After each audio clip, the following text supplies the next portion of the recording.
Audio Jungle.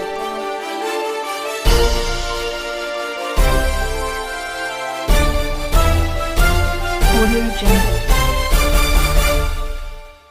आज जो ये गोकशी मामले में आज फिर आप पुलिस से मिले हो, तो अब इसमें क्या अपडेट रही है इसमें?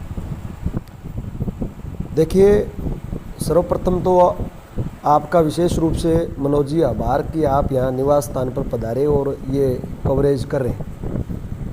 गोकशी का जो प्रकरण हुआ था उसमें गौ सेवकों के द्वारा, शहर के दुकानदार व्यापारी साथियों के द्वारा जो प्रदर्शन किया गया, उस प्रदर्शन के बाद हम लगातार पुलिस के और दूसरी तमाम एजेंसियों के संपर्क में हैं।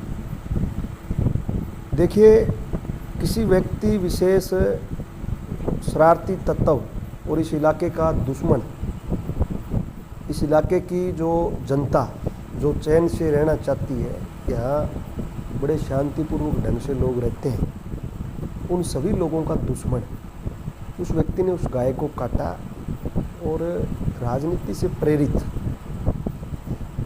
वो इस प्रकार का षड्यंत्र करना चाहते थे कि इस पूरे इलाके के अंदर सामाजिक सौहार्द बिगड़े। उन्होंने तो गाय को काट करके वहाँ बांध दिया और उसके बाद वो घर बैठ गए और अपने आकाओं से लगातार इस पूरे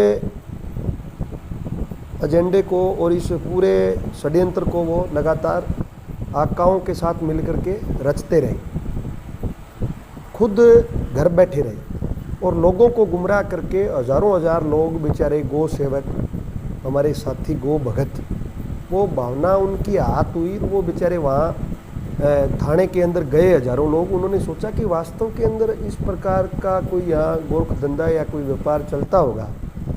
मैं इसलिए कह रहा हूँ नहीं चलता क्योंकि वो जो वहाँ अड्डा रोड़ी है वो साथी शिवचरण ने स्थापित करवाई थी।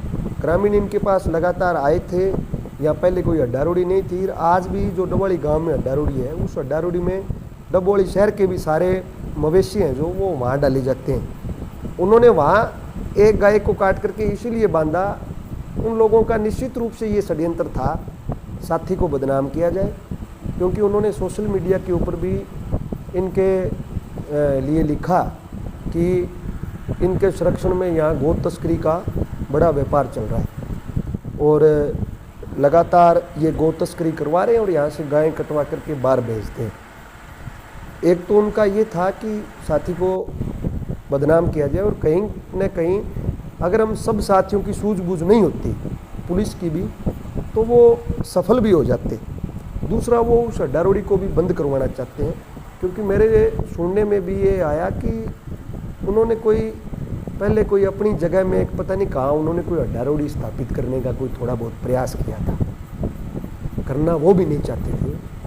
उसमें किसी ने कोई बाधा उत्पन्न की। अब वो स्वयं में इस अड्डा रोड़ी को भी बंद करवाना चाहते हैं, क्योंकि वो साथी शिवचरण ने वहाँ स्थापित करवाई है, वो कर नहीं पाए थे। तीसरा, उनका तो ये मकसद था कि इस इलाके के अंदर सांप्रदायिक सौहार्द बिगड़ जाए, हजारों हजार लोग इकट्ठे हो जाए और उसके बाद वो उसका राजनीतिक रूप से भी फायदा उठा लें। लेकिन मैं तुरंत बीकानेर से चला, क्योंकि मैं बीकानेर गया हुआ था, वहाँ भी हिरण शिकार का मामला था। उसमें तुरंत मैंने वहाँ से रवानगी ली और यहाँ साथी शिवचरण और तमाम हम सैकड़ों लोग जो संघर्ष के साथी हैं, हम लोग पुलिस से मिले और तमाम एजेंसियों की भी हमने इसमें जो हम सहयोग कर सकते थे वो सहयोग करते हुए हमने कहा कि इस प्रकार हमें लग रहा है कि ये मामला राजनीति से प्रेरित है। क्योंकि जो अगर वास्तव में वहाँ तस्करी होती तो एक गाय से कौन सा ट्रक बाहर मर रहा था। जब उन लोगों का कहना है कि ट्रक भर करके यहाँ से लेकर के गए हैं और हम मौके पर पहुँच गए थे तो वो ट्रक लेकर के भाग गए और इस गाय को वहाँ छोड़ गए। तो गाय का अगर वो गला काट रहे हैं, ये तो है नहीं कि गाय का गला काटा, गाय को डाला, काटा गला और गाय को ट्रक में डाला। गला काट करके वहाँ कोई व्यवस्था बना रखी होगी। यूँ तो है नहीं कि चार दीवारी भी नहीं है, खुले मैदान के अंदर कोई गाय कैसे काट सकता है। तो ये तमाम बिंदु थे।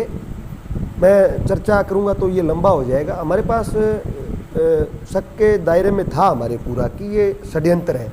अभी भी ये जांच का विषय है। मैं आपको पहले ही दावे से इसलिए कह रहा हूँ कि पुलिस की जांच में ये निकलेगा मैं एक बात कह रहा हूँ कि गौ तस्करी नहीं होती थी, दावे से कह रहा हूँ, और पुलिस की जांच में ये निकलेगा कि गौ तस्करी नहीं होती थी, गौ कशी हुई है, वो किसी भी बेईमान ने जिसने काटी है उसको हम सलाखों के पीछे पहुंचा करके ही वापस कर जाएंगे।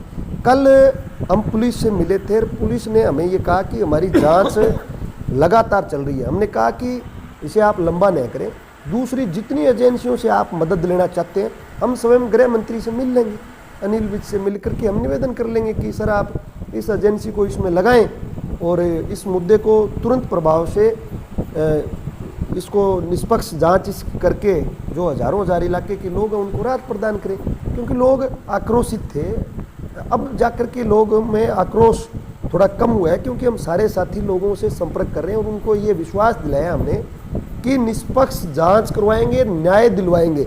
जिस गऊ की वहाँ कत्ल हुआ उन लोगों को किसी भी सूरत में बाहर नहीं रहने देंगे। आज फिर मैं थाने में गया तो पुलिस ने ये कहा है कि हमने कॉल डिटेल वगैरह निकलवाई है, दूसरे भी उन्होंने, पुलिस बड़ी गहनता से जांच कर रही है। मैं सारी बात यहाँ प्रेस में नहीं कह सकता क्योंकि वो जो लोग हैं वो सक्रिय हो जाएंगे। मैं इतना कह सकता हूँ कि पुलिस उन लोगों तक पहुँच चुकी है, जल्द पुलिस उन लोगों को दबोच लेगी और हम उम्मीद करते हैं कि सिरसा की पुलिस इस पूरे प्रकरण की निष्पक्ष जांच करेगी।